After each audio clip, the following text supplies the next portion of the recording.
Hello and welcome to The Racer's Edge in association with F1 Racing Magazine as we look forward to this weekend's Korean Grand Prix. I say look forward to, if you're a Sebastian Vettel Red Bull fan, for sure you'll be looking forward to it. If you're not, you'll be looking for glimmers of hope that maybe somebody else will win on that relatively bland but interesting circuit. Couple of three sectors very different on that Korean circuit. We'll be talking to a few of our guests this week about what they think about Sebastian's domination. Good, bad for the sport? We'll find out in the next 50 minutes or so. I caught up with Rob Wilson first of all. He was on our show last week, of course. On this occasion, Rob was driving up towards the middle of England, the Midlands, in a sad week for Midlanders, as it happens, because this was the week in which Mallory Park, the venerable circuit near Leicester, went into liquidation. It's been under threat for several years now because of complaints about noise, the old bane of most of the racing circuits that are anywhere near big cities these days. Great shame.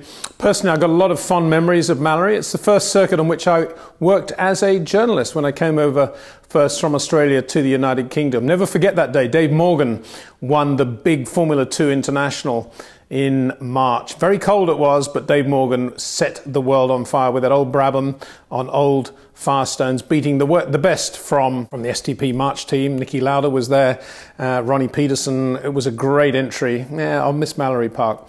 Anyway, Rob was en route to, actually he was giving a talk to a local motor club, as he does quite regularly, and I caught up with Rob just to chat to him about drivers that he's been working with recently and to get his thoughts on a few other things besides. So Rob, good to see you again. I hear you've been busy up at Bruntingthorpe. We've had some interesting drivers up there in the recent past. Orville Servia, the IndyCar driver, and also Alex Lynn, who went very well too at Zandvoort in the Formula 3 race. Very talented, Alex. I'd done a few days. He was pointing out he'd known me since he was 15, and I think he's a little bit older than that now. And yeah, very, very talented. He'd become a little more aggressive and punchy in his style since I'd last seen him. So we tuned that out of him, I think, and he was off to Zandvoort. So I think that went pretty well. I haven't studied it yet. But I like Alex, very, very talented driver. Oriel, again, fast, and it was good to finally get with him because he's made a decision many years ago, 15, 16 years ago, that the USA was his future, and he's kept things going along pretty well. He lives in California, in Santa Monica, Phil Hill territory. And was really applied himself terrifically, and a real worker mentality at it. He's with Panther Racing, Tino Belli over there, looking after him on the engineering side.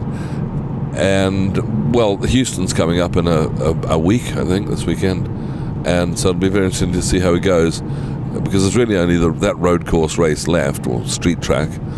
And then there's Fontana, the Oval, which is different. So, there's a fair bit hanging on how he does it at Houston. But liked him very much, and it's good to finally get with these people. And he's certainly seems to have taken stuff on board. Rob, a big weekend for Kevin Magnussen at Ricard. He won the first race and was then excluded because of a rear wing infraction, having driven beautifully, but then gathered it together again to win the second from the pole. Pretty difficult to do on a Sunday morning when you've lost your win from the Saturday night, but you've got a lot of time for Kevin. Yeah, for someone of his talent, it probably isn't that difficult. You're back at zero again when that race starts, and you're nothing at all until the car starts to move, and you just push the reset button. So a talent like him is going to, and obviously did, overcome that. He's very, very gifted driver and has a great feel for the surface. He communicates very, very well to the car. And great shock absorbing in his bones. Very, very talented guy again, and I'm pleased he got that result. And yeah, he would have just pushed the reset button and got on with it. So we like Kevin. Rob, a sad week. George was part of IndyCar racing, USAC, for so long. Won, I don't know how many Indies with AJ. I think even with Graham Hill. I think he was on the on the Lola that Graham Hill drove in '66. Tom Sneaver, Al Unser, AJ, of course. And I wondered, well, you've got any thoughts on George? Well, it's just so typical of that traditional American car racing. So you just couldn't avoid his name all the way through, because we've been following the Indy races. Started around about '63 with Jimmy Clark turning up there, and then you work your way backwards. And you get to know about the stuff in the 50s and 60s. So yes, another guy who you could go into the trenches with, and a lot of respect within the Indy field. So yeah, very sad to see him passing, but he's of that legendary status, isn't he? A question with which we must deal after last week's show, when you were talking about the great drivers and how they have that Vettel ability to anticipate on a slow chicane, a slow corner, what's going to happen before it happens. And one driver you didn't mention was Michael in that group, and there have been a couple of questions about what you think about Michael and where you place Michael in your mind relative to all the other drivers that you mentioned last week, and indeed probably quite a few others that you didn't mention as well. Well, you have to look at his world championships and assume a greatness upon him, and assume that those aspects we're talking about with Vettel and Lewis and Kimi and Fernando Alonso, that you cloak, you put that cloak on them.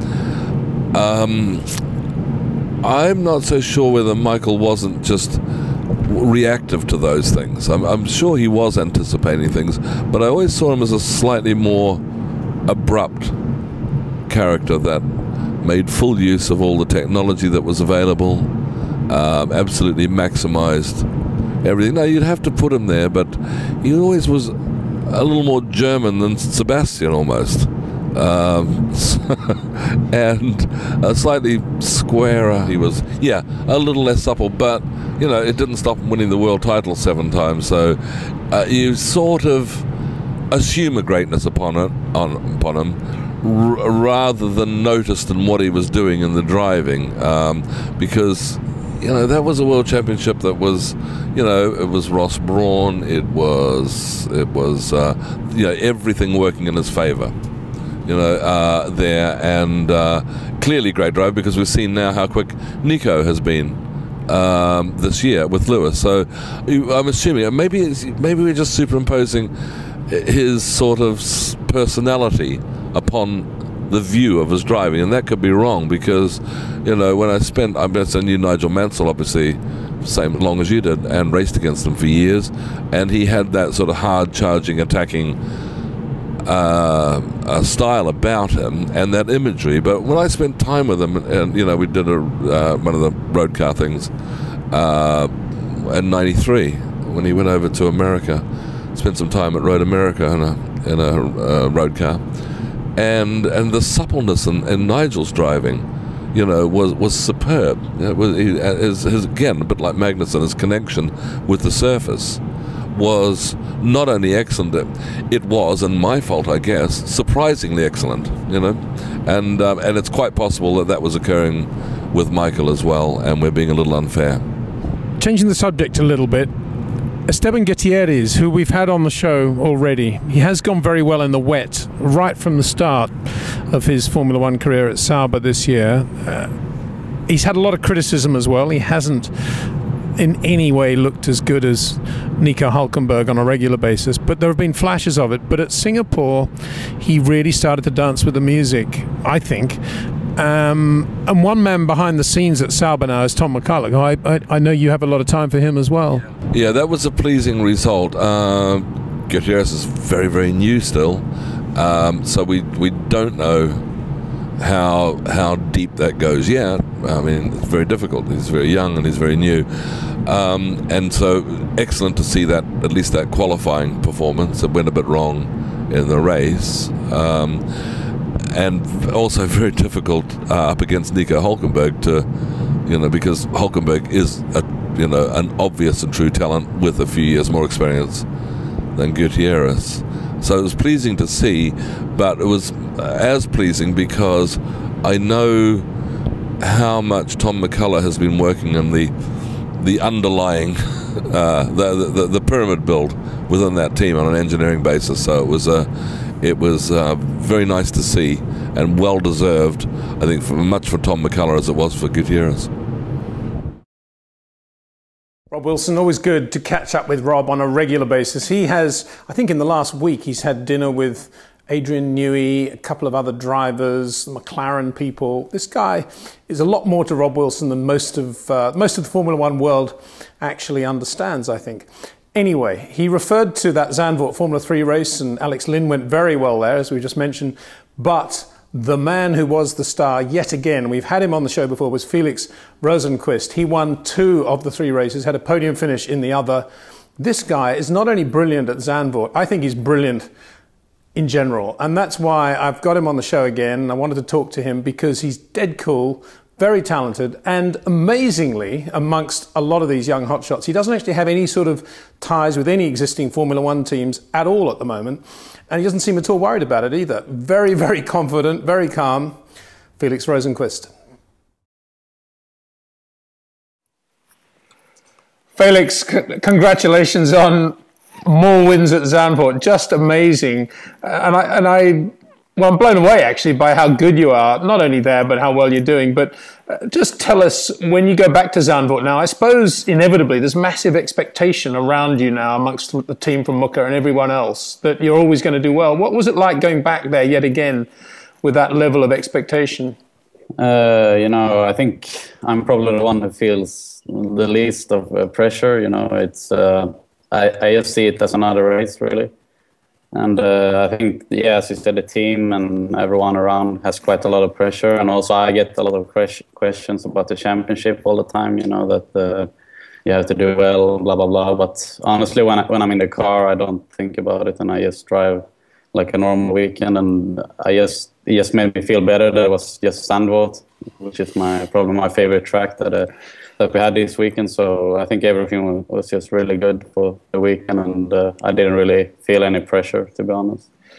Well, I can hear it in the tone of voice, and I believe you. And I can understand that you can switch off with regard to the championship. But tell us about Zandvoort. I know you said before it's potentially, obviously, is a circuit you really like. But what parts of it do you like the most? Tell us your favorite corner, for example. I think, Sector 2 is really spectacular with the shave-like corner, the really quick turn 4. And, in qualifying, you can do it flat, and also in the race if you have a really good setup and good feeling. And also the corner after that, the one is called Masters Bocht, I think. It's also a really quick corner where a lot of people went off this week. And I think we had about 6 or 7 crashes in that corner. I think those 2 corners are really the most spectacular ones, and from a driving point of view, it's just amazing the amount of G-force, and it's so quick, those 2 corners, like 200k. So I think that's that's making a difference from the driver for sure. And what is the car doing at 200k through there? Is it absolutely on rails, or are you getting some attitude on it? I think in turn 4 it's really banked, so it actually feels very stable. It's just a lot of G-force, and the one after, which is a little bit slower, is a bit more, it's off-cambered almost. And I think there you really can feel that the car is moving, and if you do a small mistake there, it can go really bad quite quickly. So. A technical question, different tyres this time around. How different did the car feel from when you were winning there in the Masters earlier in the year? Quite different, actually. The Kuma tyres and Hankook tyres are a completely different story in the way of driving style. It's quite hard to explain for a normal guy, but you kind of have to be a lot more patient with a Kumo tire, which we use in the Masters, and a Hankook tire kind of accepts a more, you know, how should I say it, a more free driving style. You could go quick into the corner or slow into the corner, and you can do a bit however you want it. It will still be quite quick if you are on the limit, and so I think it was actually quite easy to find the limit on these tires compared to the Kumos. So that challenge wasn't really as hard as I thought it would be. So. Well, let's talk about the championship, Felix. I think it's 9.5 points, something like that now, between you and Rafael. First of all, since we last spoke after the Masters, how's it been going for you? Can you give us a brief resume of what's been happening? Yeah, it's been a quite long time since we last spoke. It's been very up and down. Obviously, I had that the weekend in Red Bull Ring, which was really good. Yeah. And after that was Norris Ring, which was a really mental roller coaster, where I had got disqualified from the qualifying because of a fuel problem. And then later in the weekend we got it back, so it was quite emotional. and then the Nürburgring weekend was not really my weekend, I would say. I had a bit of a weekend that Marcello had this weekend in Nürburgring. You know, nothing really fitted into place, and everything just went a bit wrong, and I stalled on the grid. So stall on the grid. How did you stall on the grid? I don't know. Yeah, it's just, you know, if you want to have a really good start, it's really close to stalling actually. So the better the start, the more dangerous it is. And I think I just wanted to make a perfect start when I started from the front row, and I had Marcello on the left side, and I just wanted to have him into turn one, and it all went wrong. And so my grandmother sent me a message before this week, and don't stall on the grid. So I think that helped maybe. I hate to think what would have happened if you had stalled on the grid with your grandmother. Yeah, you know, she does it all the time, so I will tell that to her. That. You know, once, if it's any consolation, I once saw Riccardo Patresi's mother. This is after Riccardo. He's driving Formula One at Williams. He's leading the Italian Grand Prix, or running second, I think. And he spun coming into the Ascari chicane and spun into retirement. And when he got back to the garage, the race was still on, but his mum went out the back of the garage, and it had been a bit wet, and she whacked him over the head with her umbrella. So I suppose, yeah, you know, beware of mothers and grandmothers. Yeah, exactly. They have a lot of expectations, so better perform. Felix, the upcoming races now and the championship, how much is that? I mean, I know you're Mr. Cool, but how much is it on your mind now when you go to the gym or you're doing whatever you're doing back home? I think, you know, when you don't do anything, you think about it quite a lot. So the trick is to keep your mind busy and do other stuff. So I was just trying to work quite much, and try some activities just to keep my mind off racing as much as possible. Are you going to watch Korea this weekend? Sorry? Are you going to watch the Korean Grand Prix this weekend? The Formula One. Formula One. Yeah, for sure.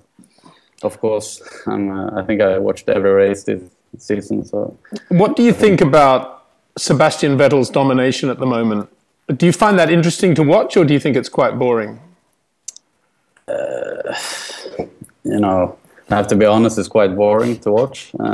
He's not really, it's not my favorite driver, but he's probably the one I respect the most. He's very talented, and he seems to be the only one who really knows how to manage his tires to the limit. And yeah, you just have to hands down for him. He's the best at the moment. So let me guess, it's not really good for the spectators. Let me guess that your favorite driver is Kimi. Yes, I would say so. Yeah. But why aren't you a huge Vettel fan? Tell me why. It's quite hard, as you say. You know, it's not really many people that rate him as the best driver. Maybe it's just because he's the best. You don't want to. No, I don't know. Honestly, I just like other drivers more. But Sure. He for sure deserves more credit than he gets. Felix,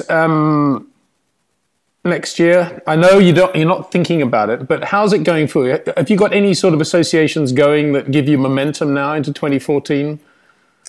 Mercedes, for example? Not really. I mean, we're just still focusing on the championship, and I honestly prefer it that way. I don't want to have any, discussions just because I had one or two good race weekends. I don't want to get carried away somehow. So I prefer to just think about Formula 3 all the time. And then maybe before Macau, you start to talk a bit about other things. But for the moment, I prefer it this way. And it's just, I think the Mercedes and the guys that are helping me also knows that it's better to wait a bit with further thoughts. Yeah. Well, Felix, all the best for those, and congratulations again on yet more success. How many races have you won now? Formula 3 races have you won at Zandvoort? I think it was my 5th win this weekend, so it's obviously a good track for me. And I think around maybe 9 or 10 podiums. So it's been good, 3 good years at Zandvoort for sure. Actually, Holland has always been a good country for me to race in, either in karting or cars. It's almost always a guaranteed podium when I go to Holland. Well, that's brilliant. And it's a pleasure again to talk to you. Thanks so much for joining us, and very best of luck with the upcoming races, eh? Yeah, thank you. Thanks a lot. Thank you. Another driver who had a sensational weekend was Denmark's Kevin Magnussen. World Series by Renault driver, currently under contract to Vodafone McLaren Mercedes as a young driver of the future. Now, Kevin scored 2 wins at the fabulous Paul Ricard circuit in the south of France, but the first win was taken away from him late on Saturday night due to a technical infringement on the car. He explains about that in the interview, and he explains about how he moved forward and went on to win the Sunday race, endorsing really Rob Wilson's comments about this guy's so good he would have just gone into default mode and gone out again as a regular race driver, which is exactly what happened. So Kevin Magnussen, very impressive. I didn't go to next year with Kevin in this conversation for a very good reason. I knew that he wouldn't want to talk about it. All he's focused on at the moment, of course, is the championship. But I think he's got a very good chance of actually racing in Formula 1 next year, but that's only my opinion. Anyway, Kevin Magnussen. Well, congratulations on a superb weekend, but I need to get your thoughts of what it was like waking up, well, go to bed Saturday night after that exclusion and waking up Sunday morning. What was your mindset? Well, it was very strange because we were so happy on Saturday, and we thought that the championship was very close, and we were so happy, and then suddenly you get this message, and everything changes a lot, and suddenly it's very close again. So I was very nervous and very frustrated when I went to bed on Saturday. But then, you have to get on with it, and you have to. The only thing you can do is try to do your best again. In fact, I did better on Sunday than I did on Saturday. So it was very, very good, and I was lucky as well that Van Dorn didn't score any points on Sunday, so I got almost all my points back again. So that was very nice, and obviously, really good job from the team as well to keep focused. And Kevin, just to reiterate the point about the exclusion, this was for the paint on the DRS flap, as I understand it, and this is something that's been on the car all year. That component was obviously replaced for Sunday, but it was not performance enhancing in any way. Can you just explain in a little detail what that exact problem was? Well, it's we have the DRS flap, so the DRS on the World Series doesn't work the same way as Formula 1. It's in Formula 1 the upper flap lifts completely, so reduces drag a lot. In World Series, it's a small flap, like a gurney that comes up between the main plane and the flap, so it stalls the flap. Mm-hmm. And this little gurney is not so strong, so it bends if it's in the side. So when you close the DRS, it bends in the side. So if you can stiffen that, it gives a big advantage.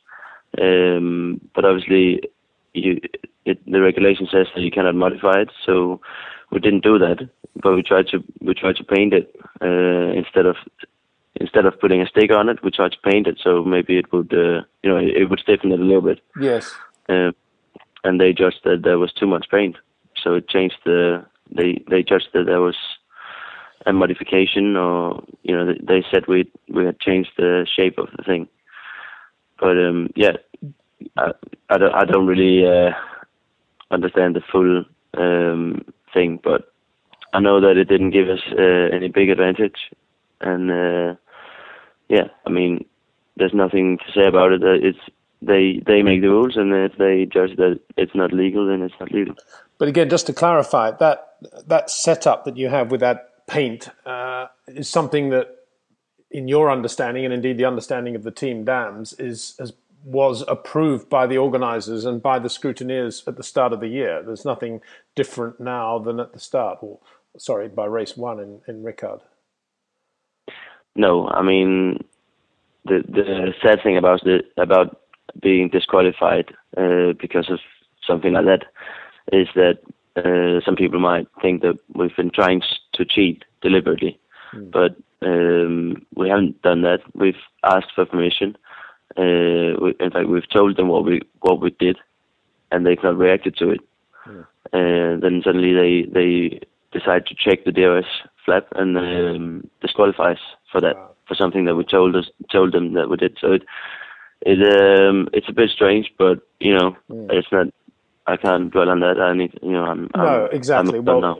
As you say, let's not dwell on it, but let me make the point that the irony of it is that the car is going much better now, it would appear, the setup-wise anyway, than it was at the start of the year anyway. And can you just describe now the difference between, putting aside all that business, just the difference in terms of feel, balance, grip, whatever it is, between the car now and say how it was at the start of the year?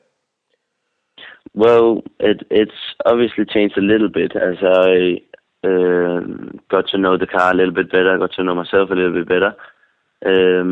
But also, in the beginning of the year, I was very cautious, even in qualifying, because in World Series, if you make a mistake in qualifying, if you bring out the yellow flags or a red flag, you get your time deleted. So it's a big risk in qualifying even to push maximum. Which, I think in the beginning I just was a bit too cautious, and then as now I have a bigger lead and I can relax more, and I don't feel the pressure so much. So I think just driving with less, sort of a little bit more relaxed has helped a lot. But also, you get to learn know the team better, and you get to know the car better and everything. So it's just been a fantastic year. Everything has been going really well. Well, certainly since we last spoke, since you were last in the Racers Edge studio, you've had some brilliant races. And I'd just like to also get your thoughts on that race 1 in Hungary in the wet, when a bit of a Nigel Mansell 89, I don't know if you remember that race Nigel drove, but you basically from 16th, you finished second in the wet around Hungary, where you're not supposed to be able to overtake anyway. Yeah. I mean, this race was really fun. We were quite unlucky in qualifying, because they sent us out in qualifying, but it was way too wet. It shouldn't have been on. So they sent us out anyway, and people were complaining off the track all the time. So there was red flag every lap. So you were lucky to get a lap at all. And many people actually said their only lap time on the full yellow. And that says I was 8.5 seconds off the pace in qualifying in P16. So it was really messy, this qualifying. But then in the race it was wet again, and we had to start behind the safety car, and the safety car was out for like 10 laps or even more. So I had half an hour to do it, and again the car was brilliant, and I took risks because I had nothing to lose, so I gave it everything I could.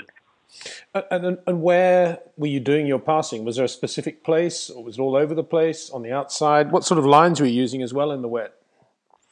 I overtook quite a lot of people out of the corners because I'd set them up so they would break a bit too late, and then I'd dive in on the inside and get good traction off the line. So that's I did a lot of people like that because they get wheel spin, and if you can keep calm and get the traction, then you can just drive past them. And what was visibility like? Not great. Obviously got better as I came up into the front, but when you're at the back, you cannot see anything. So I must have done a few passes without even knowing. And then Ricard last weekend, where, as I say, putting aside all the dramas, the car must have been a sheer joy to drive on that circuit, I would imagine. Yeah, I mean, my car was brilliant. I can only speak for myself, but I think in general, just the World Series car is a great car to drive, especially around Paul Ricard, because you have these fast corners like turn 11, where you sort of turn in flat out in a limiter in 6th gear, and then you go down to like 10-20% of throttle just to keep it stable, and then you go down to 4th, and then you go back on power again. It's just such a flat out corner. It's not flat out in the sense of throttle, but just you have to push so hard, and the steering is so heavy. I really enjoy this corner. It's brilliant in the World Series. What we used to call the horseshoe, in fact. Yeah. Yeah, great corner. It's where Nigel passed Nelson Piquet to win the French Grand Prix. Nigel was always turning in slightly earlier there, and Nelson thought he was coming up the inside, but he wasn't. It was just the line Nigel was taking compared with Nelson, and all of a sudden Nigel was alongside him and Nelson let him go. It was quite funny, actually. Okay. But, yeah, wonderful bit of road there. Really miss Ricard as a venue for Formula One, actually. It would be just amazing. Can you imagine what it would be like on the full absolute Grand Prix circuit there that goes way down the back as well? Yeah. Obviously, I wasn't even born when they were racing that. Yeah, I know. Well, that's why I'm telling you all about it. Yeah. Now, it's another big weekend coming up for you, obviously, with the finale in Barcelona. But your dad is also amazingly not amazingly, but coincidentally, going into his finale for his class in the ALMS series in America. And you could both clinch your respective championships on the same day, right? Yeah, so that's a bit special. Obviously, he will be focusing on his job and his race, but yeah, definitely will be a very exciting weekend for the family. And I suppose many people are saying to you, well, how are you going to approach the race, Kevin? Are you going to drive for points? Are you going to be very cautious? I suppose you don't really want to think about it other than the fact that it's just another race and get on with it and try and win it. Yeah, I mean, now we have quite a big gap in the championship, and it's not impossible to lose it. So for that reason, I have to bring it home. In the first race, I think I'm gonna be I need to finish the race in the top. If I can win it, of course I will win it. But I think yeah. After Paul Ricard, I learned that you can never ever feel sure. No. Until it's over. It's not over. So I'll do my very best, even though it's close. It's not there yet. Well, we wish you all the very best for that. What do you think about Korea this weekend? How's your associate team, Vodafone, McLaren, Mercedes, going to go? Do you think? I don't know. I hope they will do well. I'll be following closely at home. What do you think about Sebastian and the way he's driving and the way that team's Red Bull are doing it at the moment? I think he's a great inspiration for someone like me. He's doing the best job that he's doing better than anyone else. So I think I have nothing bad to say about what he's doing. I think it's great. I think it shows that if you really work hard, then you can win every time because that's what he's doing. Mm. I don't think there's any negatives. Of course, it makes it a little bit less exciting, but yeah, for someone like me, I think it's a great inspiration. Kevin, as ever, great pleasure talking to you. I was talking to Rob Wilson last night. We drove up to an event up in the Midlands, and we were talking about you and, well, amongst other drivers, but about you coming back and winning on Sunday in Ricard. And Rob basically said, well, it's no surprise really, because he would have just, gone into default mode, and it would have been a new day, and he would have just woken up and he would have felt the surface of the road and gone motor racing, which is exactly how you've described it as well, I think. So, all credit to you, and very best of luck in Barcelona. Thank you. Thanks so much. Okay, bye-bye. Anthony Rowlinson, editor of F1 Racing, a lot of which to be pleased about this month. The new edition of the magazine is out. Great front cover, Mark Webber on the front cover. I caught up with Anthony to ask him about this month's edition and also to talk about who's going to win the Korean Grand Prix. And thanks for joining us. And, well, I'm going to start with a very difficult question, because I know that nobody likes to stick their neck out too far, and it's very difficult to predict. But I just wondered if you got any inkling, any ideas of what you think might happen in Korea this weekend in terms of the race win. Well, it's a tough one to call, isn't it? I think a random outsider like Sebastian Vettel might sneak it, take his first breakthrough victory, and rewrite the championship book. I don't know. It's hard to see beyond Seb, isn't it? It is, and I've been asking a few of our guests on the show this week, young drivers, what they think about Seb's driving and his domination at the moment, and I'd like to put the question to you as well. Is it good for business, bad for business? What's your view on the whole Seb Red Bull steamroller? It's hard, isn't it? It's very, very reminiscent of when I worked for the mag before, back in the early 2000s, and all we had to report about was Michael Schumacher and Ferrari doing brilliantly. And it's no disrespect to either team, either driver, but it does get repetitive, and that's a problem when you're a magazine or any broadcast or print medium or whatever form of the media you're in. Unfortunately, you keep having to tell the same story, which is one of fantastic success and seamless victory. And all credit to Vettel and Red Bull for doing it, but it does become hard to find new angles on that story. Well, it's almost as if it behoves Red Bull to take us inside what it takes to win races and to start explaining it. It was the same problem with the Michael thing at Ferrari. If you, as you said, if you could actually explain how it was that Michael was doing that, I think it would be fascinating. And the same with Red Bull, and to some extent what they need to be doing is throwing their doors open to debriefs and making us privy to quite a lot of stuff that's going on. But of course that will never happen in Formula One now, because they think they're paranoid about secrecy. I think more importantly, they like to give the impression that they're paranoid about secrecy, because a lot of the teams out there which have this Chinese wall, was more than that. It's an iron curtain, really, isn't it, between us and them. Actually, the information that they're trying to protect isn't particularly valuable information anyway, because they're not going anywhere, and one wonders why they are so secretive. But getting back to the point, which is Red Bull, I mean, you've worked a little bit for Red Bull. How protective are they, do you think, of their property? As protective as any other top team, and more so. The only team that are comparable, I think, or in the same bracket, are Ferrari, and that's a rather different setup, because obviously you've got the whole heritage and the history thing with Ferrari, which you sort of have to honour and respect and pay due homage to Ferrari if you're going to work with them, and that's kind of it. Red Bull come at it from a slightly different angle, which is the total world domination angle, which they've achieved, but they've done it in a fairly single-minded way.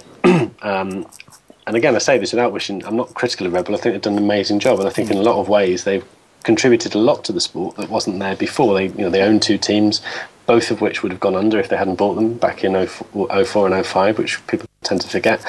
They brought things like the Unas, the Energy Station, the Red Bulletin that I used to work for. These are all sort of nice added extras that they brought, but they've also been a fantastically successful racing team.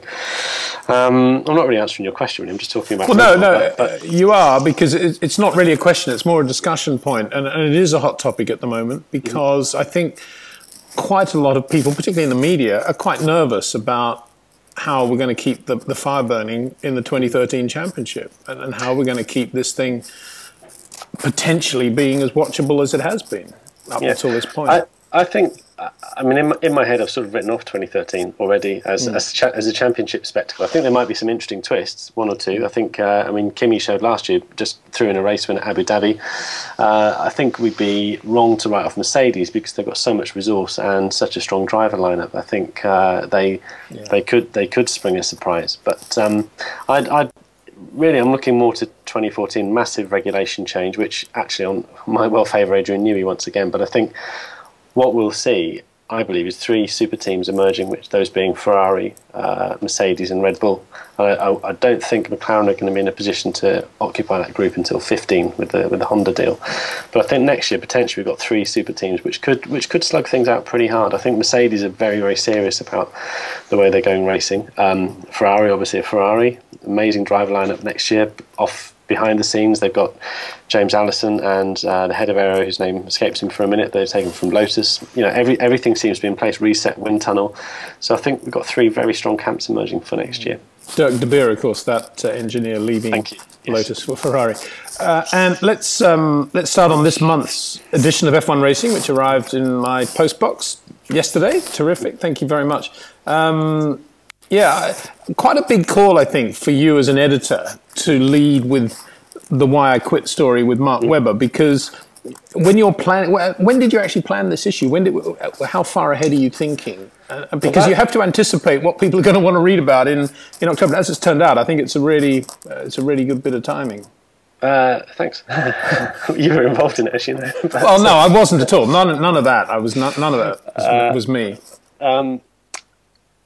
I believed that Mark would quit this year, and I don't give myself any credit for that. I mean, we had certain hints that he would quit. I mean, I think the biggest indicator was the little media dinner he hosted at the start of the year in Melbourne, which is very nice, sort of quite intimate gathering. I say intimate, it was 50 people, but it was friends of his, if you like, and it was nice to be invited to that, media friends. And I thought, just sitting there that night, I thought he's only doing this because he's going one way at the end of the year. He didn't state that publicly, but reading between the lines, it was kind of a little farewell. And I kind of figured at some point this year there will be a Mark Webber quits F1 story, which duly broke when he announced it at Silverstone.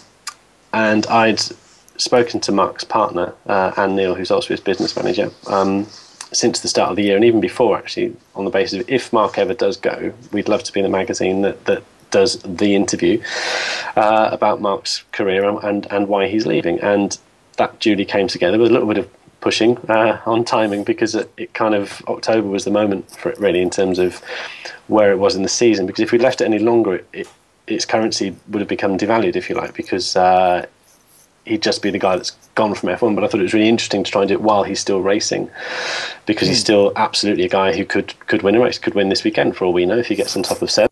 You know, he hasn't finished. He's still a competitive racing driver in one of the two best cars, and it was great, obviously, having you as part of the mag, because you've known Mark for so long and you were able to do the interview. So it kind of all came together.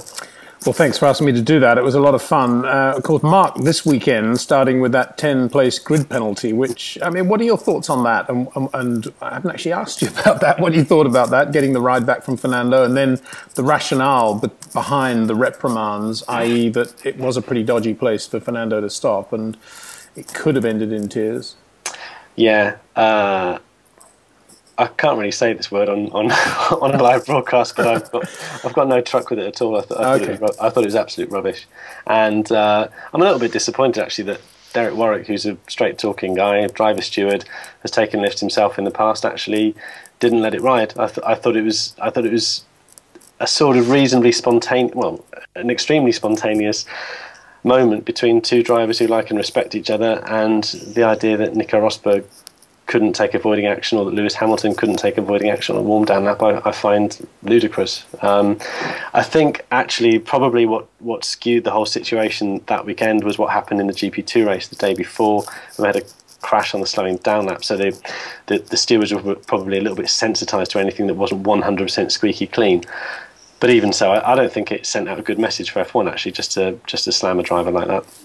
Yeah, well, I did make that point about the GP2 accident to Derek. He said it wasn't really in his thoughts when he made the decision.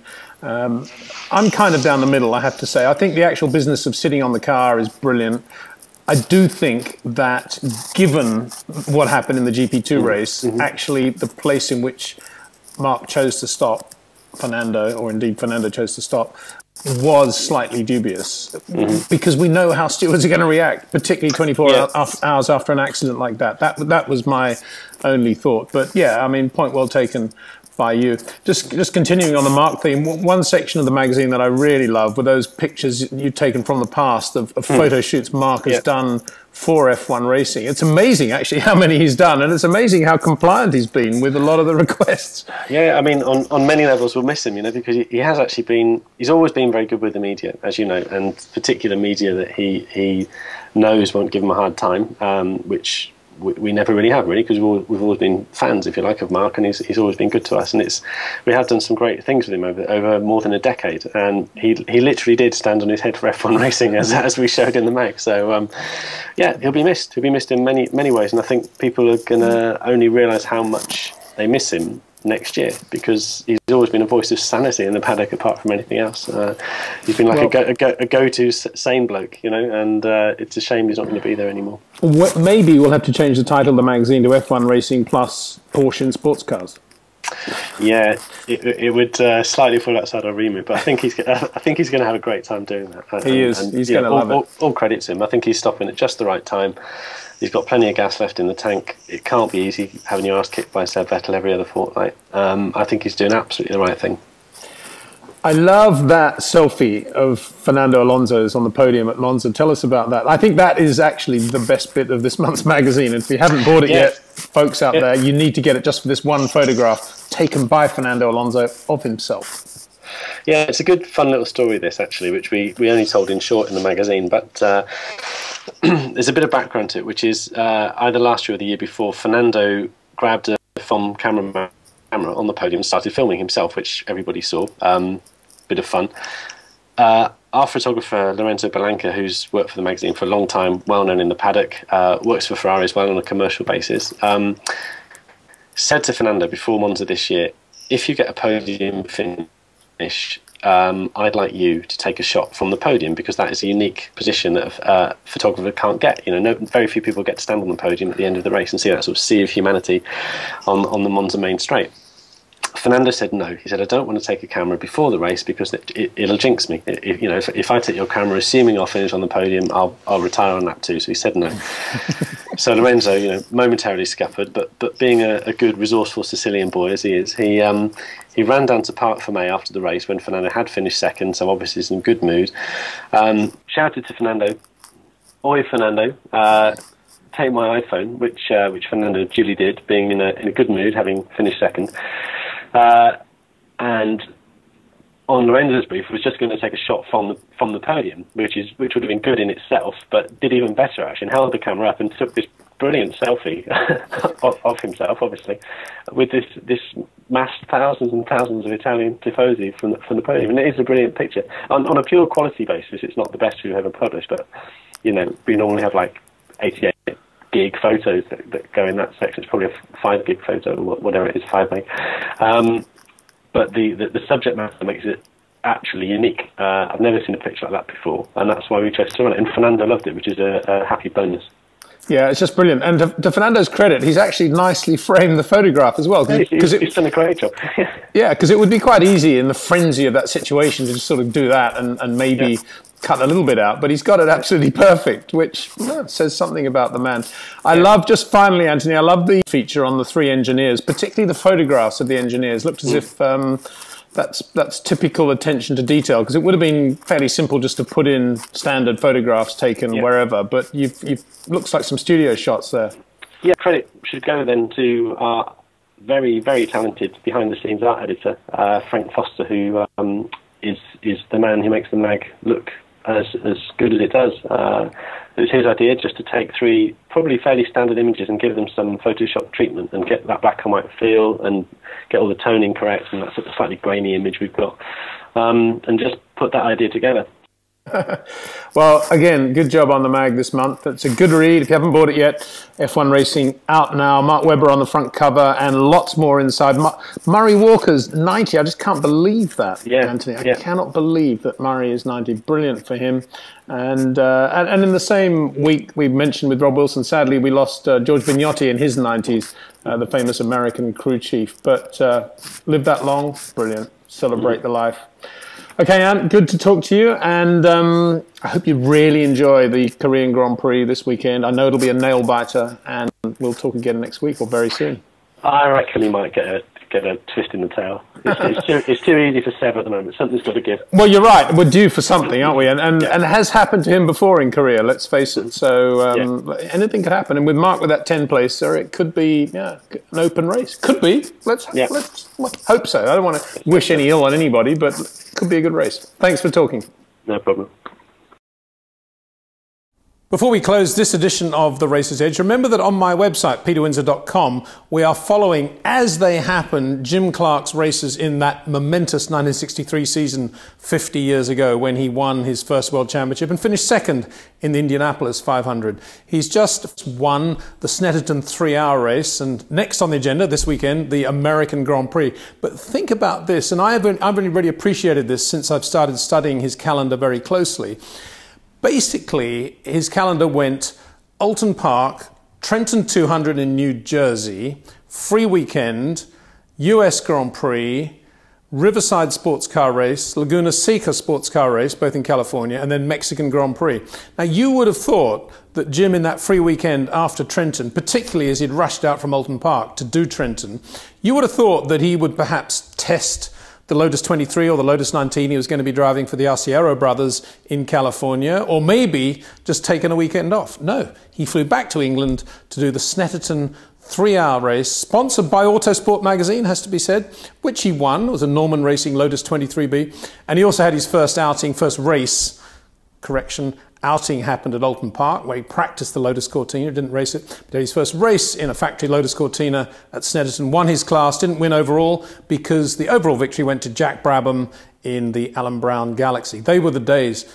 3 world champions competing at Snetterton in a relatively minor race meeting, and there wasn't a big crowd actually on the day either. Anyway, you can follow all that on my blog. In the meantime, thanks for watching. Remember to like us on Facebook, follow us on Twitter, subscribe to our YouTube channel, and don't forget to read Cedric Seltzer's book on Jim Clark. He was, of course, Jimmy's mechanic in '63. It's just been published. Don't miss it. See you next week.